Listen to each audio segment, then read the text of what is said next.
We'd like to welcome our Torah Anytime listener audience to part 2 of the lectures, Effort in Torah, our daily Zohar Shiur. Yesterday we were talking about efforts in the Torah as it manifests from different psukim as the Zohar explained it to us.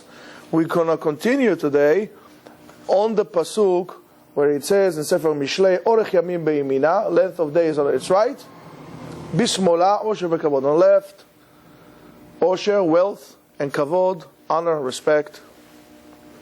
And it goes the following, the Zohar says, V'chol mi she'osek b'Torah lishma.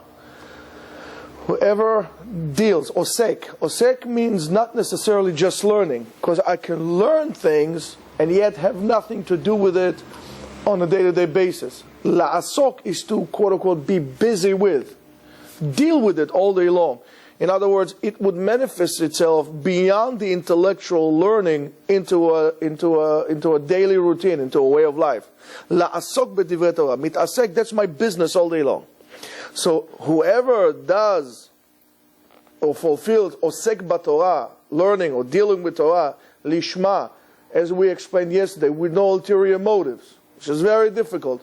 But you got to start somewhere. Be'et she'niftar min ha'olam, when he departs from the world, HaTorah holechet lefanav. The Torah escorts you, the neshama, the soul, escorts you, comes ahead of you. Umachrezet lefanav, and announce in front of him that so and so is coming to the world, to the olam haba. Umagenet alav, and protects him. Shelo yikrevu alav ba'alei adin. The persecutors will not have any hold of him. The Torah will be a protector against that. Because everybody needs to come to judgment. The Torah will be your protector. If you do it lishma. Keshe'aguf shochev bakever, when the body lays in the grave, he meshamarto. The Torah will be your guard there as well. Keshe'aneshama olechet leistalek velashuv lemekoma. And when the neshama departs and is coming back to its place, to its original place, he olechet lifnei neshama, walks ahead. Again, these are all metaphors. We have to understand this is a spiritual thing, but they're all metaphors. Many gates that are closed will be open in front of the Torah. You should know as well that those gates not necessarily exist only in the spiritual world, also in this world. Many times there will be gates, impossible things for you to penetrate, impossible endeavors for you to be engaged with. When the Torah is your partner, so-called, you have a special key that would not only would open the door, it would be like attaching a C4 to the lock that will burst the door open and will blast it in. Not just open it, it will blow it apart. Also in this world. And as I'm going to tell you this time and time again, you don't believe me? Not a problem. Try it. Try it. You always complain, we don't see miracles, miracles, the whole entire thing. You could see and you see miracles. You don't acknowledge that.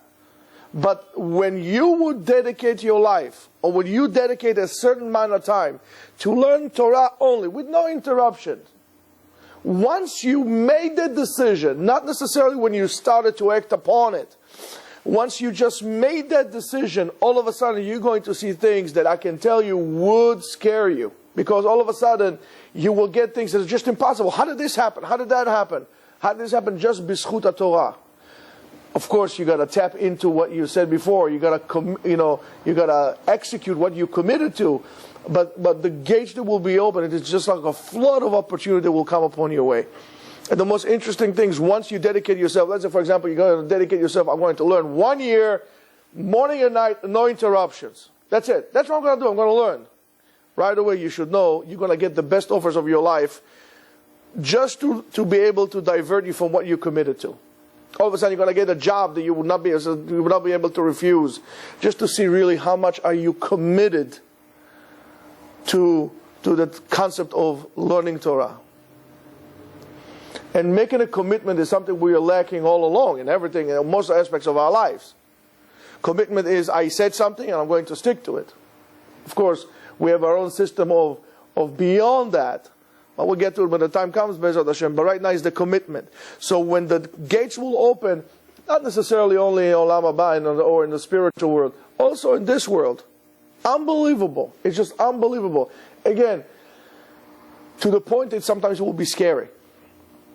You ask for something, before you ask it, you get it. He'll knock on the door. You pay a special delivery. It will come right on your doorstep. But you have to make the commitment.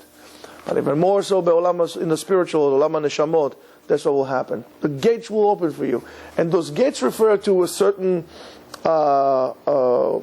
curtains or certain barriers that would prevent you to reach greater closeness to HaKadosh Baruch Hu in the spiritual world. This gate. You enter another chamber, and you enter another chamber, and you enter another chamber. And every chamber that you enter, there is a guard there.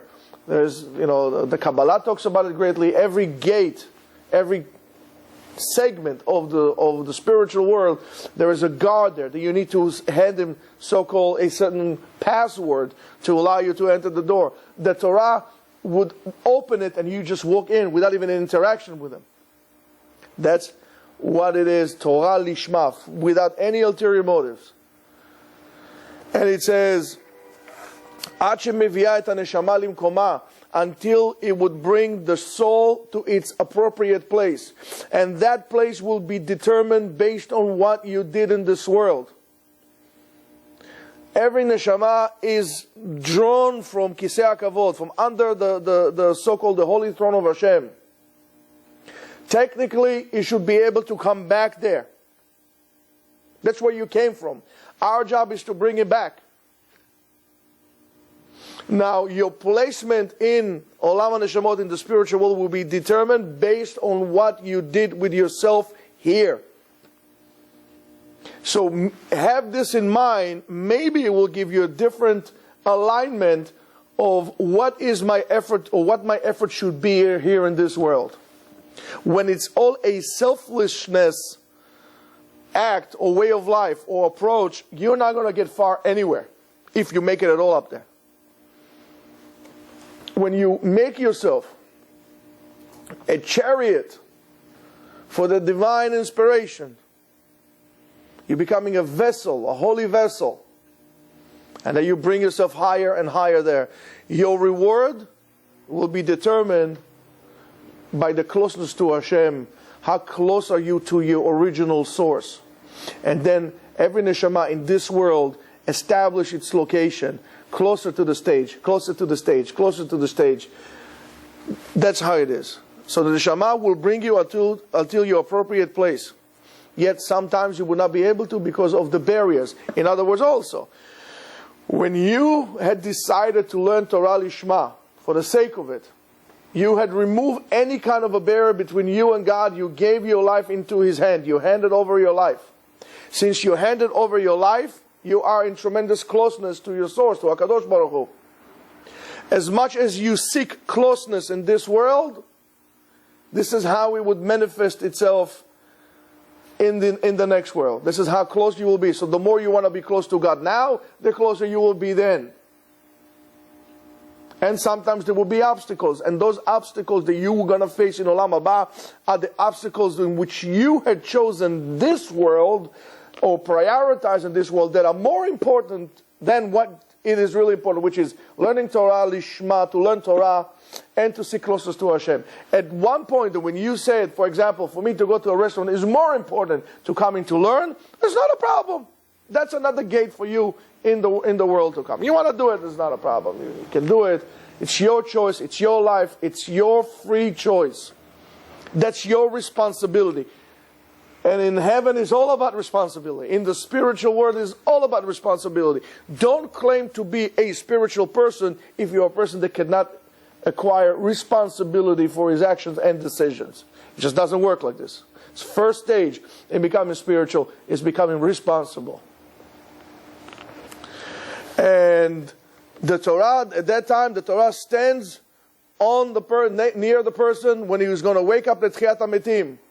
In other words, the Torah is like the chip that when the signal comes from above, resurrect the dead, you need the transmitter chip, the chip that receives the telephone call from above.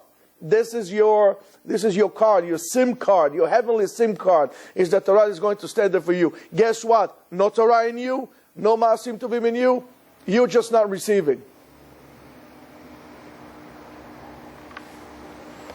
And that Torah melamedet zchut alav. We speak in favor of this person, that he's going to be worthy. He's going to send a beacon all the time, like a beacon of distress. When you want to know, you put like a little chip into somebody, and all the time we know it's there. Beep, beep, beep, like this all the time. That's what he's going to get. I'm still here. I'm on location. I'm still on the map. Don't worry, I'm here. That's that beacon is the Torah. And v'zeh shekatuv, this is written in Sefer Mishlei as well, be'iterachecha tanche otcha. When you walk, when you're going to be on the path, it's going to be your guide. You don't know where to walk. You need somebody to guide you. That beacon of light is the Torah that walks in front of you. In other words, when you make decisions, your decision is the beacon of light, which is the Torah. You need to make decisions based on Torah values. You need to live your life based on Torah values. If you do it, you're never going to get lost. The problem that we have in our life is that we remove any kind of guidance from our lives and we are completely lost. We don't know anymore what's right, what's wrong. It's the complete example of chaos because of Etz Hadat. Lack of ability to determine what's right and what's wrong. To the point that sometimes we see it completely opposite. You want to know what's right and what's wrong? Not a problem. How the Torah views it. Then go with it. You're not going to be wrong. They're not going to be wrong. And the Torah also would guide you, so therefore also, so therefore when you die as well, the Torah will guide you at the moment of passing out of the world, will guide you. You're not going to be alone, because all of a sudden you're in a different situation. You were an entity made out of spiritual and physical. Now we separate it apart. The body stays here, the spirit is lonely, doesn't know where to go. How are we going to guide it? The Torah will guide you. B'shochvecha tishmor alecha. When you're going to rest, it's going to take over you, protect you. B'sha'ah she'aguf shochev b'kever, at the time where the body rests in the grave. Ki az bazman ha'u nidon haguf b'kever. At that moment, the body is being sentenced in the grave. The Torah will protect you. It'll have a coating on you that don't worry, it's going to be okay. V'atorah megina alav v'akitzota hi tesichecha. When you wake up, it's going to talk to you. So-called. It's going to guide you as well when you resurrect, when you wake up. At the time there's going to be resurrection of the dead. Right? It's going to talk to you. The Torah will speak about you, and it's going to say, okay, this guy is a good guy, it's a good investment. Let him up. And that's what's going to be. May they all be married, that we all be zochel, lilmod Torah lishma, lilmod, lelamed, lishmor, la'asot u'lekayem. Well, the whole purpose of learning is to teach in order for us to be mekayem, fulfill the laws of the Torah, and be'ezrat Hashem we shall all be zochel, lakum b'tchiyat hametim. Amen. Ken yeh ratzon.